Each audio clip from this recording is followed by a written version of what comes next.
Kenya is drawing a line in the sand on digital assets, mandating that stablecoin issuers hold their reserves at local banks.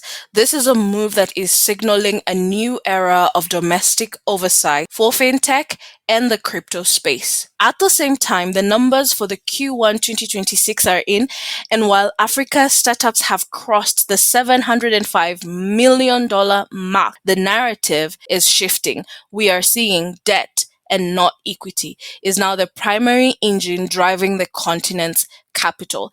And in a landmark move for inclusivity, the continent has officially launched its first ever startup fund that is dedicated entirely to disability tech, proving that innovation has no boundaries. These and more stories on tech and innovation in Africa. Hello, everyone, and welcome to the Tech Tide Africa podcast. My name is Karen. I'm coming to you from Kenya, and joining me is Kelvin, who's in Nigeria. Hello, Kelvin. How are you doing today? I'm doing good, a lot better than the last week. Last week, I spent a lot of time in the hospital for one thing or the other, checkups and all that. So it's good to not be in the hospital. I really don't like hospitals. I don't think anybody likes hospitals, not even the doctors themselves. So yeah, it's good to be feeling much better this week. How are you doing? It's funny you say that because there was a time I liked hospitals, not as a patient, but I just enjoyed the environment. Maybe I'm weird. Yeah, yeah, Um, I yeah, yeah. I always wanted to be a doctor as a child, and it's a dream that took me a long time to let go of when it didn't come true. But I Oh, always used to look at hospitals and think I would love to work here. Not anymore, but especially not government hospitals in Kenya. I think they nope. use a certain detergent, and it just the minute I enter, I feel like fainting. So I I'm starting to understand perhaps why that dream did not come true. Yeah, I think we all had that phase of wanting to be doctors because I had that phase as well. But Oh. yeah, my I had a conversation with my mother just before I went to the university, and she kind of helped to give me some clarity about the career path. And I've been on the computer science career path since then. So looking back now, knowing what I know now, thank God I wasn't a doctor. I would have been miserable. I think I would have been miserable as well. I think the problem was I watched Grey's Anatomy and I thought that that's Yep. what a doctor's life is like. Moral of the story: don't watch Grey's Anatomy, guys. Don't watch Grey's Anatomy. It's a lie. Funny enough, they are still producing new seasons. I So, know it's so many years later. they've really gone for a long time, and it is a good show, but it's not reality. All the young people out there choose Yeah. tech. We're joking. Moving on to our stories today, we're starting in Kenya and stablecoins.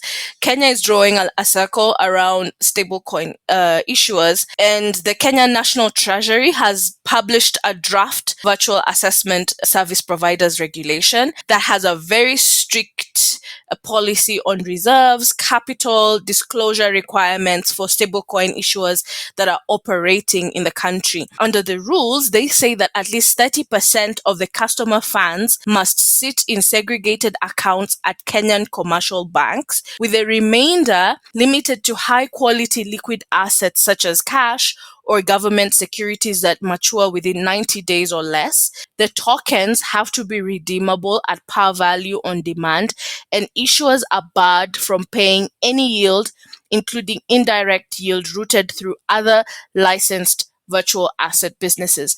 We have been talking about regulation growing within the continent. Our governments are trying to regulate a lot of the newer industries that have come up as a result of technology, and we are seeing this. Now, the one big red flag I've seen is that stablecoin issuers who are in or from Kenya would need at least 500 million Kenya shillings in paid capital, which is roughly 26 times the size of Kenya's entire current stablecoin market. So it makes you think, a lot of businesses are going to be locked out, which is something we discussed again last week. How do we ensure? Because I do think this is a regulation that's important in terms of protecting customer assets. But at what point do we ensure that we're not locking up newer businesses or stifling growth? That's where my mind goes. And I know this is a space where you have better knowledge than I do, Kelvin. I don't know where your thought goes.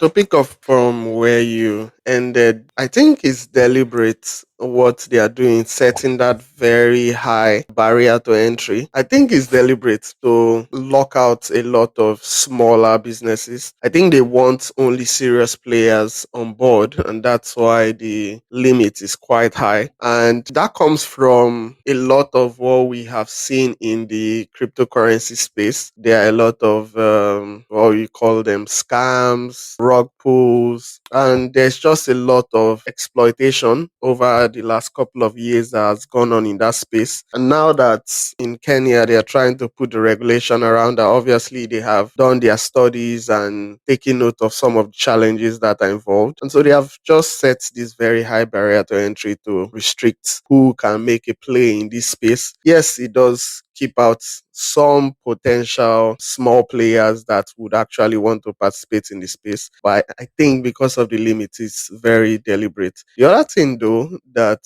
I would say from like a consumer point of view is that they have said you can't pay interest on these stable coins. But that is one of the appeals for the consumer for stable coins. Stable coins allow you to hold your money in a currency that has a higher value and is more stable than maybe your local currency in places like Africa. But then part of the incentive for you to hold your money with stable coins is that a lot of the exchanges, the global exchanges, they usually would pay interest on these stable coins. So when I see that the regulators don't want interest on that, it immediately puts me off from a consumer point of view because that is one of the appeals.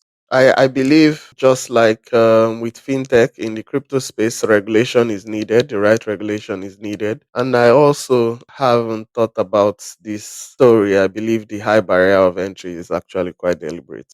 Yeah, those are really good insights. It currently is under public participation, so I'm hoping to see a lot of knowledgeable consumers like yourself. I'm not a consumer in the stablecoin industry. I know it's not fair, but I have very little knowledge of how it works. Every year I keep saying I'm going to learn and I don't, so I think I'm to blame 100%. But I do hope that the public will come in, knowledgeable consumers like yourself and also founders in this space will come into the public participation and give their thoughts, especially on the interest yielding section of it. Also to understand why they're refusing that, what's the thought behind it. So I'm hoping that the regulation will go through. As you've said, I think it does a lot to protect consumers, but I also think that through public participation, some of the things that might be setbacks will be addressed. Yeah, definitely. Moving to Angola, there is now a push for satellite based internet services across the country. And we are seeing that 35 companies are beginning to integrate into the Conecta Angola commercial project is to bring commercialized internet to remote and underserved regions. I mean, over the last year or so, we have seen the rise in satellite internet, especially with the push from Starlink. And it's so cool from my own point of view in seeing the growth of satellite internet. It wasn't something that I thought about as a solution for some of the poor internet coverage that we have in Nigeria, where I'm based. I just thought you needed to invest more in the infrastructure, but satellite internet does bypass some of that infrastructure, those cable lines you need, those big masts that you need to plant in areas to give that coverage, which obviously costs lots and lots of money. And Starlink just came into Africa over the last 2 3 years, and they have just been on a tear disrupting the internet space. And we are beginning to see more and more evolution in that space. We're seeing more and more interest in that space. And so Angola wants a piece of the pie. Funny enough, it's a story about satellite internet, and we Starlink is not involved in this Angola case, which was quite surprising. It seems they want to do their own local setup, which I think is quite cool. There are a number number of companies that are involved, and I'm sure more will join before the project runs out. So I believe it's a very cool development, and maybe it's a much needed development, one that doesn't have Starlink at its center. I know this is the type of development you like, Karen. One that the local Oh, players are the ones that are making the moves here. my soul is overjoyed. First of all, two things. Number one, I think this is the first time we've talked about Angola on this podcast. So Yeah, I think so. I'm very excited to see them make a move into the podcast.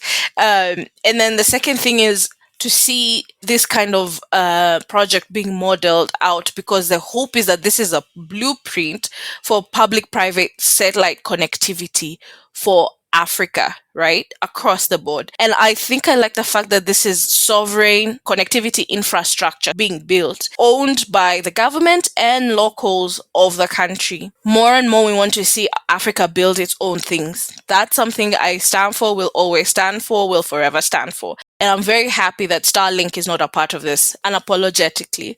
And I hope that it does stay local, so that as Africans, we can begin to believe that we can build things for our own problems. Obviously, increasing connectivity for people, as you've said, who are especially in rural areas, reducing that last mile barrier that we've always had historically for rural areas is a big move. And I'm sure that for founders in Angola or people who are hoping to invest in the country, this infrastructure will enable you to build out more tech in ed tech, in e-health, in fintech for rural users in that country. And hopefully that becomes like a blueprint that can be used by other countries where there's private, public sector collaborations to build sovereign infrastructure for tech within the country. That definitely excites me. So this is a very cool story. Welcome to the podcast, Angola. We're very excited to have you here.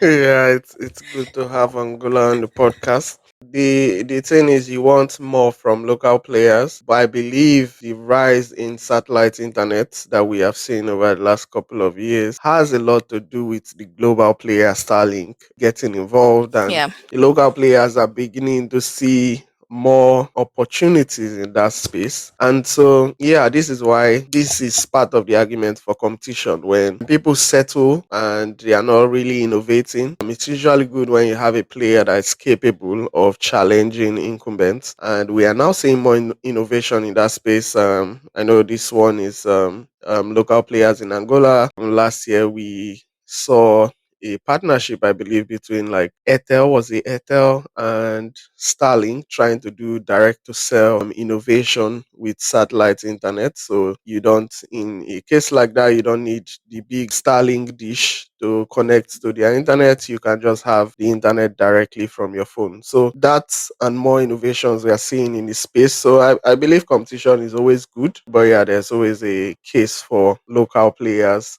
Innovate, and they haven't done so for a while, and it's now good to see them making moves in that space, so it's cool. Yes, absolutely. 100%. Now, talking about innovation, we're seeing Africa startups this first quarter have raised $705 million. We have seen about 59 deals being closed in 14 countries during Q1.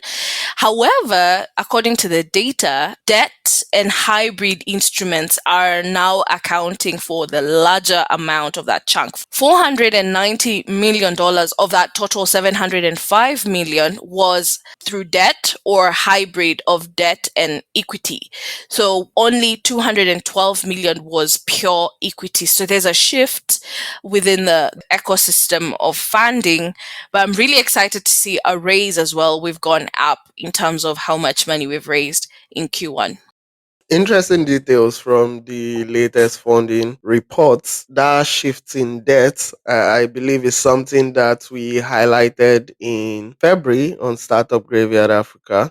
You are beginning to see investors take more bets on growth stage companies. So there's less of an emphasis on concept stage startups and now more on those players that have actually showed some significant traction. investors are beginning to take more bets on those companies. So that's why we are seeing more funding in debt. I also think founders are beginning to take more bets on themselves as well, because when you give up equity, you are giving up part of your company, which leaves you with less control. So founders are, for me, the way I'm reading it is that founders are beginning to place more bets on themselves, place more bets on their ideas, and believing that they can scale their startups very effectively, and they believe there is a market for it. So yeah, it's quite cool. It's showing some maturity in the startup ecosystem. And I think one thing that was interesting from the reports is that Nigeria was the last in terms of the big four countries for most capital secured. We had the volume of deals, but we had less in terms of how much was actually raised. Egypt's coming first and South Africa coming second, with Kenya third. So interesting change of dynamics in that regard. But yeah, I don't think we are going to be hitting those 2022, 2023 funding heights. $705 million in a quarter compared to 1 billion plus that we saw those years ago. But what's happening now, especially with the shift to debt funding, is that it signifies that there's a lot more maturity going on in space, which is what you want for our ecosystem that has been going on for a number of years now. So good work for the founders involved. We'll see what happens in the second quarter. Yeah, I'm very happy. First of all, Kenya, thank you for beating Nigeria for once. Thank you. Um, Egypt always seems to surprise us because they're very quiet, but they, as you've said before, they usually get very few deals, but those deals are very high volume, and I think that's why they're coming in at number one. I will say this though, we've seen fintech continue to lead in terms of deals. We had 20 out of the 59 deals were in fintech, and they raised 208 million of the 705. One that kind of surprised me is mobility, transport and mobility. There were 10 deals out of the 59 that were for mobility, and they took up 161 million. And then we have clean tech. I think we've consistently said that clean tech is quickly becoming a space to look at. They had 102 of the 705. And then agri-tech. This comes close to my heart because if you know, I am a farmer in my spirit and my soul. So agri-tech came in taking up 59.5 million of it. And as Kelvin has very clearly said, we are seeing a lot more growth stage companies coming in. AI actually had a space here, which is very cool. Ghana and Nigeria had one deal each. There are two seed stage deals that were done, totaling 3.9 million that were in the AI space. So looking forward to seeing a lot more AI come up and grow. But I think it's really cool to see that it's not just fintech that's taking up deals. It's still in the lead, but we are seeing other sectors coming up, especially in mobility, because we've always seen a bit of an issue within the mobility industry. So good to see them here.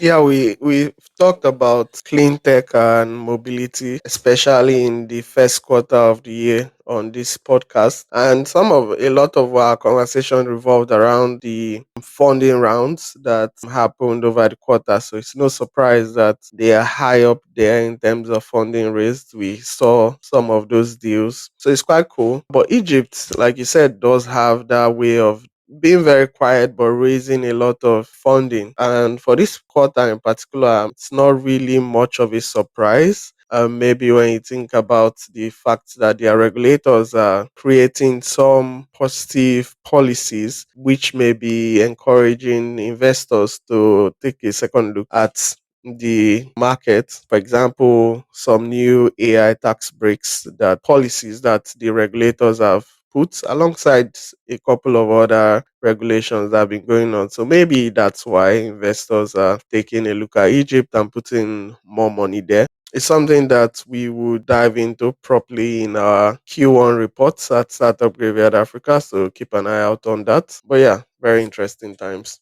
But moving on, Africa's first startup fund for exclusively for disability tech is now live. And disability tech is one that is quite interesting because In my own opinion, when you design a software, coming to my own domain, a web application, when you design it well for a disabled user, it ends up as a better product because there are a lot of structuring decisions you need to take that just improve the overall quality of your product when you do that. So having a fund that is going to encourage builders to build more in that space is definitely very encouraging. I wonder what your thoughts on this development are, Karen. I I was a bit surprised because this is not even a space I've ever thought of. And to see that there are 200 million people that need some kind of disability tech and only 1 in 10 is able to access it just shows how big of a market this is and how overlooked it is that we don't even think about it, right? I've never thought of tech and disability coming together.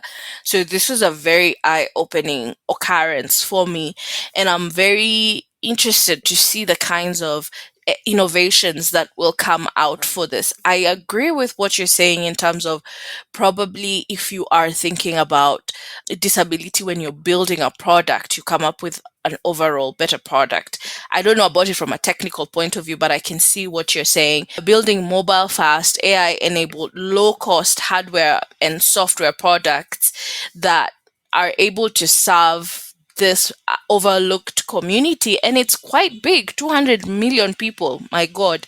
And I do think that if this is built out properly, we will see a lot more investors wanting to come into this space, building for accessibility from the start. I think that this is something founders need to start thinking about, and even applying for this fund, thinking about how can we ensure that everything we build enables accessibility for everybody is very interesting to see. And I'm hoping to see a lot more.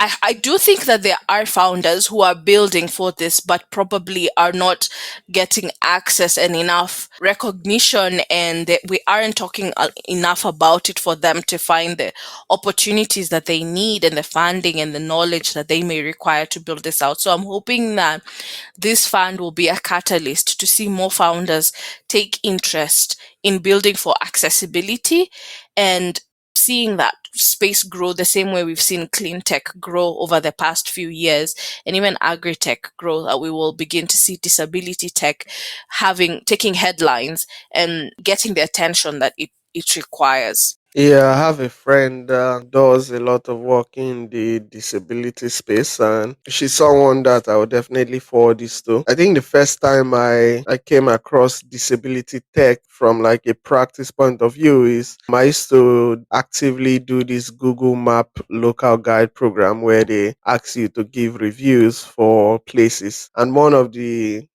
questions a lot of time they would ask is this wheelchair accessible, and questions along those lines. And I did some more research to ask questions about that.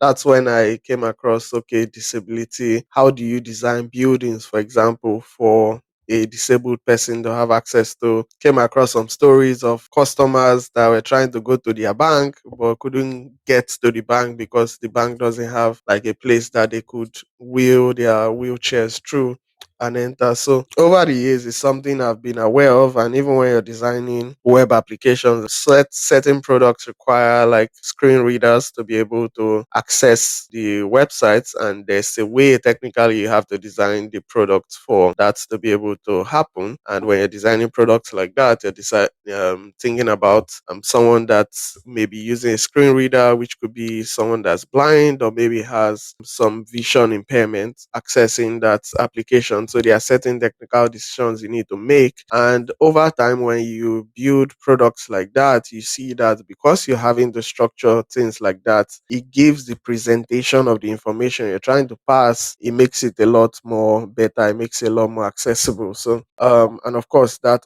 also impacts people that are not disabled as well. So yeah, I believe there is enough innovation that needs to happen in this space. I believe there It's a large amount of people that it has affected. Like you said, 200 million people in Africa have need for some sort of assistive technology. So it's definitely a space that we should be paying attention to. So yeah, we'll see whether this fund serves as a catalyst. Yeah, actually, I like what you said about, for example, someone accessing the bank. It makes me wonder the apps that we build. Is someone who has perhaps is sight impaired? Are they able to access your app? How do they withdraw funds because the teller needs a signature and all those things? So, yeah, coming to think of it, there's a lot of need that I think has gone unseen, and I do hope that we begin to see a lot more being done in that space. Right. In Kenya, we are seeing that internet is being seriously utilized, which is good because we have a lot of startups here. Uh, the total available international internet bandwidth has reached 24,000 uh, Gbps by the end of December 2025, which was an 88.3 increase. But the consumption is growing even more at 22.5% in the same quarter. So 71% of the available bandwidth is being consumed by the country, which is very interesting because you could have availability of bandwidth and then people are not utilizing it. But we are seeing a very high utilization of internet in the country, and we are seeing the speeds are very good within the country. There's a lot of improvement in the infrastructure for us to access internet within the country. In the digital age, it's very, very important to have stable internet and have enough bandwidth to accommodate the society, I guess. So this is very good in that Kenya is able to provide this, and I see that they are also providing to some neighboring countries that are landlocked and may not have direct access to the submarine cable. So the Kenyan citizens are benefiting from this. Surrounding countries are also benefiting from it. We need more and more, especially stable, reliable internet in Africa so that our people can participate in the global economy. So every development in this space, whether that's through regular 3G, 4G, 5G, type internet, satellite internet, like we talked about earlier, and other innovations that happen in this space are quite welcome. Nigeria, what are you doing about this? Because in terms of stability of internet, a lot of times I don't know whether it's the same with Kenya, but in Nigeria, you can't have one internet service provider. You just can't. You have to have like two or three because at some point they can just check out, no warning, no apologies, no nothing. They can just check out. So everybody that I know has two or three. Especially if you want to work in the digital space, there's no way you're having just one. Not even Starlink is enough because if you're in a place like Port Harcourt, where I'm based, and rain is often falling during those periods, Starlink struggles to work. So of course, then your backup internet service providers, the MTNs, the Airtels, they come into play at that point. So I wonder, is that the case with Kenya as well, where most people would have two, three service providers? No, I personally have one service provider.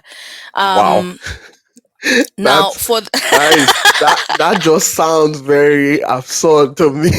Like you can trust one service provider. Nah, nah, nah. Now, for the mobiles, most people will have two. They'll have Safaricom and they'll have Airtel. But the reason they have two is not as a result of poor service. Airtel does have a bit of a challenge when you go to the rural areas. It will be a little bit how do you say, might work, might not work. It's not stable, but Safaricom usually is in almost anywhere in the country. However, people have two lines because Airtel is more affordable, but they'll have Safaricom because of M-Pesa. So that's usually it. Now, when it comes to home Wi-Fi, I have one provider. Most people, I don't think I've ever met anyone who has two. People just have one provider and it's usually very stable. I have never lacked internet for more than a day.